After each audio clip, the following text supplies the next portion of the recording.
What happened to your alma mater? Why did I know you'd bring that up? Well, they ran into a Gamecocks team that was determined, that was tough, and turned made a lot of turnovers or created a lot of turnovers, and really just played a great game. Duke couldn't value the basketball, and then they give up 65 points in the second half. That's just not good defense by Duke, and you have to tip your hat. Thornwell, Notice, Silva, Dozier, all those kids played great, and they deserve to advance to the Sweet 16. I noticed that you have teams that have the ability to close out other teams in the tournament.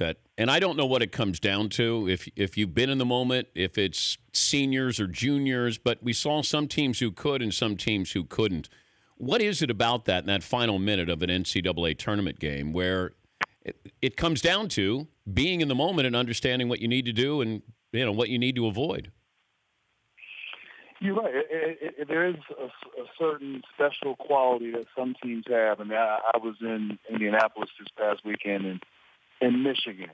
Something really special is going on with that team and how they have played, how they have a spirit about them. They have a confidence, a trust, and they just make the right plays down the stretch.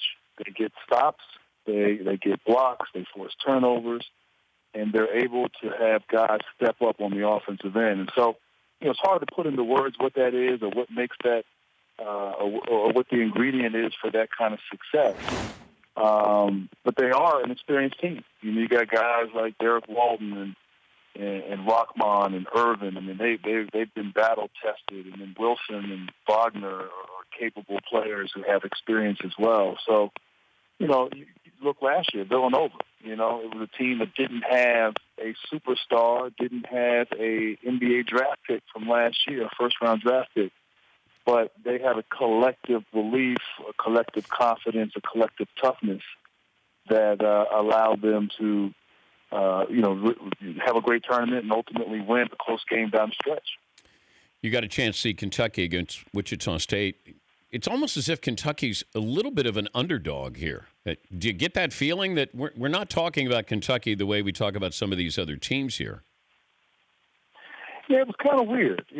Kentucky, there were a lot of fans there in Indianapolis, and Kentucky is a very talented team. But I think the history, from 2013, Wichita State coming up short, and then, Wichita State having a great season, maybe being,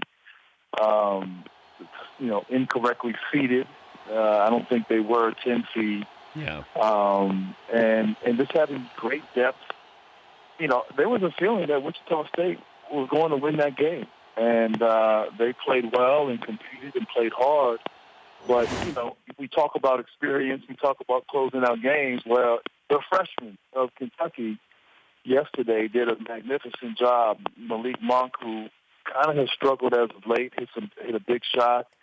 They got some great stops, and, of course, De'Aaron Fox was sensational. So they did a great job. I mean, that team, and if there's one coach who can get those young guys ready throughout the regular season for the postseason, it's John Calipari. So as impressed as I was of Michigan and their ability, I was also impressed with Kentucky closing out against a very tough Wichita State team. Talking to Grant Hill, you got North Carolina Butler coming up and Kentucky UCLA. Who does Lonzo Ball remind you of? He reminds me of me. No, I'm joking. He reminds me of Jason Kidd. He really does. And Jason, didn't have the jump shot, at that young of an age. But I just love his ability to make others better. And he's the kind of guy that I think guys want to play with. He just, the ball moves. It becomes contagious. They move the ball around. They share it. He's so explosive.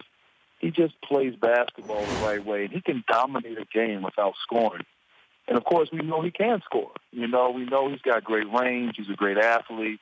He just has a feel. You can tell that he didn't just work out and train and do drills, but he played a lot because he has that special quality and just great instincts that you really can't teach.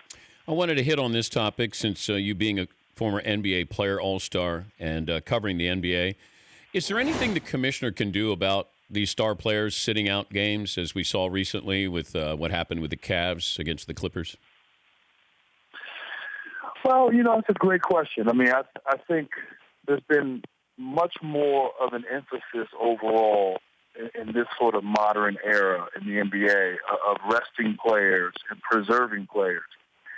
And that's not a bad thing. I mean, shoot, I wish somebody had done that with me. Yeah. That I could have avoided maybe some things. But, and so everything has been discussed. We have a longer all-star break now. We start the season a little bit earlier. We have fewer back-to-back games. So I think, that emphasis has definitely been there. I think you want to be careful when you start sitting players like that, and I think that's tough. I think the commissioner and the league may take a look at it. I don't know what the solution is, but ultimately I get from a player standpoint and a team standpoint, particularly a team like Cleveland, like San Antonio, like Golden State, where they have expectations to be playing in June, and it's a long season and they want to be fresh and at their best. But ultimately, the fans are the ones that get shortchanged, and the fans are the ones who, basically support this league and make this league what it is. We talk about all the contracts that went out last summer, and how that will be even more magnified and increased this summer coming up. The television, the league is thriving right now, and that's because of the support of our fans. So, I think you want to be careful. I think also, look, Commissioner Silver talked about, the All-Star game. What can we do to make that more competitive, more exciting? Because what we've seen the last few years has not been fun to watch. And once again, the fans are the ones that get shortchanged. Have fun coming up this week. It's North Carolina, Butler, Kentucky, UCLA. Grant Hill joining us on the program. Grant, good to talk to you. Thanks for joining us. All right, Dan, thank you. And how many takes did it take you to make that shot in your commercial? That was the third take. Okay, all right. I thought you were going to say one take, but I appreciate the honesty. Got to be honest when it comes to hitting jumpers there, Thank you, Grant. All right, now. That's Grant Hill, former Dookie. The Dan Patrick Show, weekday mornings on Audience.